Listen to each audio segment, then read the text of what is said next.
তো খুঁজে পাই না যে এত শিক্ষিত হয়ে আইএএস আইপিএস ইউপিএসসি যে পরীক্ষায় পাস করে, ডাব্লিউবিসিএস পরীক্ষায় পাস করে, পিএসসির পরীক্ষায় পাস করে, এত বড় বড় ডিগ্রি অর্জন করে, এত বড় অফিসার হয়ে তাদের শিক্ষাটা কোথায় যায় যে গরিব মানুষদের কাছ থেকে টাকা লুটে একটা সিগনেচারের জন্য।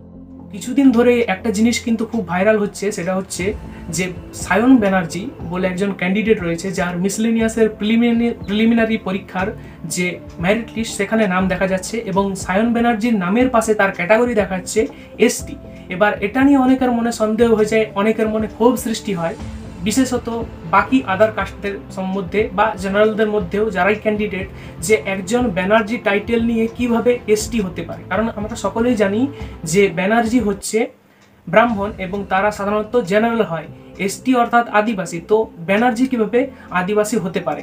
তো এটা নিয়ে আজকে আলোচনা করব। যদিও এটার ফয়সলাটা হয়ে গেছে, পিএসসি মিসলেনিয়াস পিএসসির তরফ থেকে জানিয়ে দেওয়া হচ্ছে যে তার ক্যান্ডিডেচারটা ক্যান্সেল করা হয়েছে, কিন্তু এই ভিডিওতে আমি ডিসকাস করব কি কারণে এটা হয়েছে বা এটার প্রবণতা হওয়ার কারণ কি। এরকম অনেক মেরিট লিস্টে তোমরা দেখতে পাবে, কিন্তু এটার প্রবণতা কি এবং এটার একটা গভীর সত্য বলবো।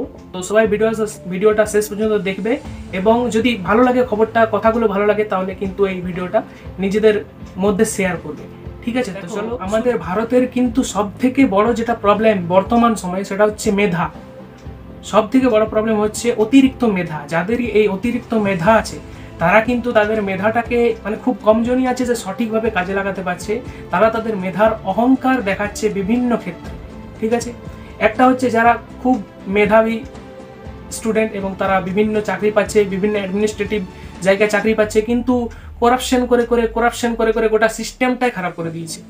আপনি যাবেন কোনো সরকারি অফিসে, পয়সা লাগবে, সাইন করবে একটা, পয়সা লাগবে। তো তাদের এত শিক্ষার মূল্যটা কোথায় আমি তো খুঁজে পাই না যে এত শিক্ষিত হয়ে আইএএস আইপিএস ইউপিএসসি যে পরীক্ষায় পাস করে, ডাব্লিউবিসিএস পরীক্ষায় পাস করে, পিএসসির পরীক্ষায় পাস করে, এত বড় বড় ডিগ্রি অর্জন করে, এত বড় অফিসার হয়ে তাদের শিক্ষাটা কোথায় যায় যে গরিব মানুষদের কাছ থেকে টাকা লুটে একটা সিগনেচারের জন্য। তো এটাই তো হচ্ছে মেধার পরিণাম। আরেকটা ব্যাপার বলছি, এই যে পরীক্ষাটায় যে ফর্ম ফিল আপ করেছে সায়ন ব্যানার্জি, এর ফর্ম ফিল আপ করার পিছনে একটা গুরুত্বপূর্ণ কারণ, যেটা আমিও অনেকের কাছে শুনেছি, আমাকেও অনেকেই করতে বলেছিল, কিন্তু আমি তত ট্যালেন্টেড না, মেধাও আমার মধ্যে ততটা নেই, তার জন্য আমি ওটা করিনি।